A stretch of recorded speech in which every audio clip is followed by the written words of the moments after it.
one of the main things that Gurdjieff brought was this idea of self-remembering, of being simultaneously conscious. He also named it dividing attention, being simultaneously conscious of the outer world and of the inner world.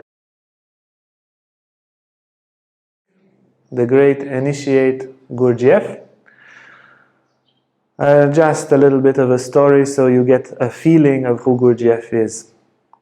So he was born in Armenia, late 19th century, and was active the first half of the 20th century.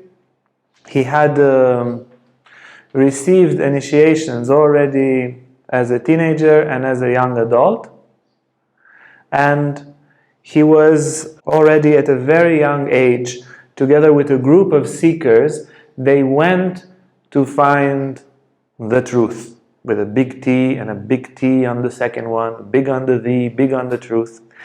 And they went to discover certain hidden monasteries, hidden schools of initiation that for very good reasons have stayed away from civilization.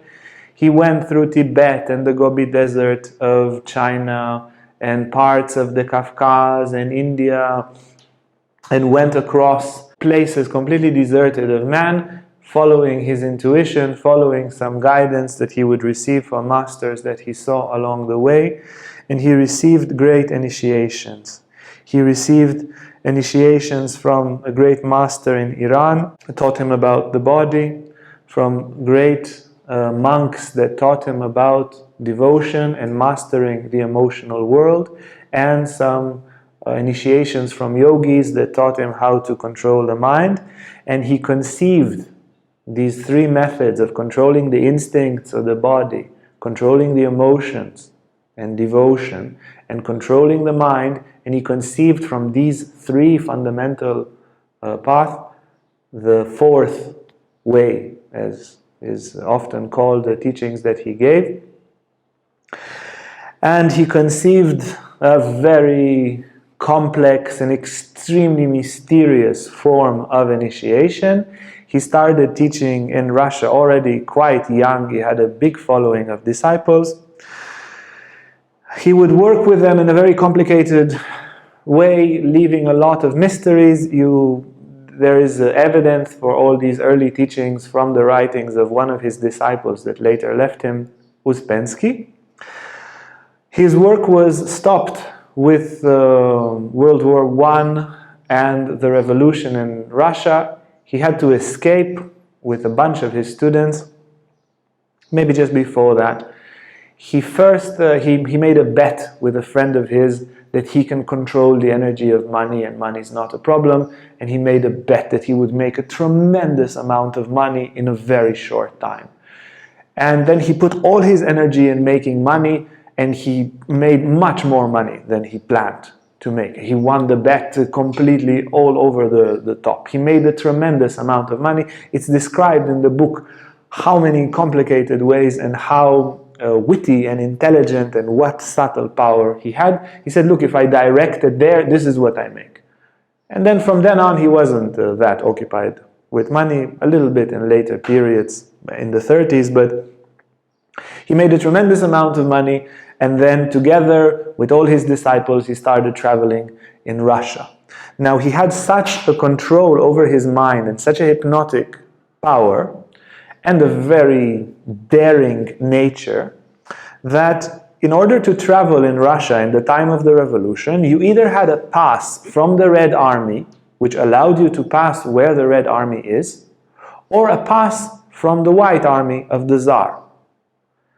And if you are in areas of the Tsar, you show that pass and you don't get shot. And if you are with the Red Army, you show that pass and you don't get shot. Gurdjieff had both, but he was so convinced in his power, he had it on the same piece of paper. You flip it one way, flip it the other. So every time he would be stopped, together with all his students, if the officer of no matter what army would flip the paper, they'd probably all be dead. But he had a very strong self-confidence and a very strong hypnotic power, and they survived. He continued to Constantinople, he eventually found his way to France and acquired a big mansion over there where he continued teachings. He had some great disciples coming also from the United States. Haraj, who was the publisher, the editor of one of the biggest New Age newspapers there. I think it was even called the New Age, if my memory doesn't deceive me. And he was teaching with great zeal. They were teaching all sorts of dances that require a supramental control over the body, doing a few rhythms at once. Very complicated, very difficult, mind-blowing. They learned all sorts of ways of introspection, of disidentification, seeing yourself somehow from the outside. And one of the main things that Gurdjieff brought was this idea of self-remembering, of being simultaneously conscious. He also named it dividing attention, being simultaneously conscious of the outer world and of the inner world, being attentive to your body language as you speak, to your thoughts, to your tendencies, consciously, continuously dividing attention and therefore becoming truly alive. He said that most human beings are robots, they are machines, and only through great effort can one wake up. He says what you suffer is like 1 franc. If you want to wake up, you need to suffer 1 million franc.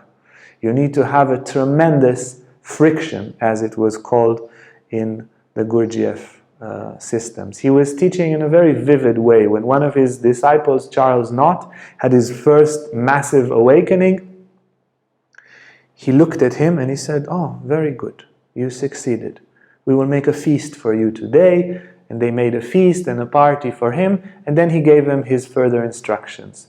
And how did he give him the instructions? He took off all his clothes. He told Charles also to undress, and it was winter, and they went to the pool. There was like an outside pool, and it was freezing. And they sit there at the pool and put their feet, and they're both freezing and shaking. And he starts explaining to him very slow and peacefully, "Look, you had so-and-so state of consciousness. In order to pass that state of consciousness, you need to rise."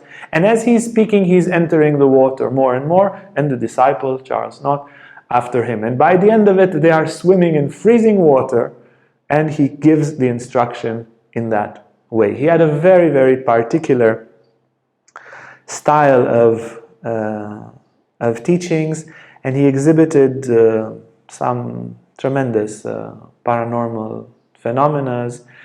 In his shows, he trained his disciples. There were about 40, I think, on the stage, and he said, "Guys, we're going to show you 3 different types of phenomena. Tricks, phenomena that require a tremendous skill, and yet they are not paranormal, and real paranormal phenomena. And we will not tell you which is which." And then these 40 disciples, they all appeared as if they could read minds. The person in the audience would think of something and they can make a drawing of it. One person would say one thing and they could repeat it. Somebody would say 100 random words or 50 random words and they could repeat all of them, could remember every word. And they would exhibit all sorts of paranormal phenomena. In this way, he trained people to raise their level of consciousness, to raise their intellectual level, to raise their emotional level, to raise their level of awareness. His path was that of great discipline and of great awareness. They would really have to discipline themselves, and he was quite a terrible master, very harsh, very aware, uncompromising with his feedback, and always embracing difficulty, which he also taught his disciples to make. He brought to the world the famous Enneagram. It is Gurdjieff's gift to the modern world, and his teachings stand until today. There are schools that teach his methods, not with the same, unfortunately, with the same magnitude that was there when he was still alive. Hey guys, if you like this video, make sure to like and subscribe to our YouTube channel for more content on spirituality, Tantra and more. And if you want to sign up for our online classes or for our retreats, you can see our website on the description below.